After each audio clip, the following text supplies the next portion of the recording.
si nous ne regretterons jamais le régime sanglant de Bachar al-Assad, je me permets ici d'exprimer l'indignation du groupe UDR face à une faute politique majeure. L'accueil en grande pompe du président syrien, Ahmed al-Shara, à l'Élysée, le 7 mai dernier. Il s'agit là d'un chef de guerre islamiste qui a contribué au développement de Daesh en Irak avant de fonder Al-Nosra en Syrie, un mouvement affilié à Al-Qaïda qui est devenu HTC. Ce choix politique est une insulte à nos soldats morts en opération. Il est une insulte aux familles des victimes de terrorisme islamiste. Comme vous le savez, le bourreau du professeur Samuel Paty était en contact étroit avec le groupe HTC.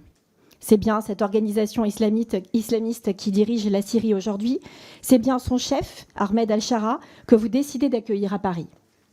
C'est le même al-Shara qui a refusé de serrer la main à une ministre allemande sous prétexte qu'elle est une femme. Ces compromissions avec nos bourreaux sont incompréhensibles pour la représentation nationale et pour de nombreux Français. Avec Emmanuel Macron, la France se compromet avec ceux qu'elle combattait hier. La situation en Syrie est connue.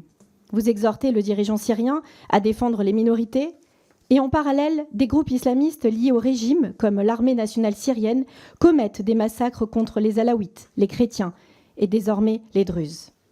Vous appelez à une transition démocratique alors même que le fondement de l'islamisme politique est de refuser toute séparation entre le temporel et le spirituel.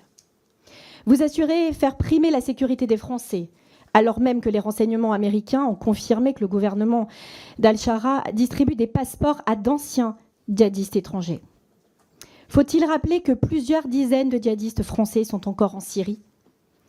Faut-il rappeler que ce sont les djihadistes français venus de Syrie qui ont commis les horreurs du Bataclan ? Monsieur le ministre, dans ces circonstances, quelles sont les garanties exactes que vous avez obtenues du gouvernement syrien en matière de coopération pour lutter contre le terrorisme ?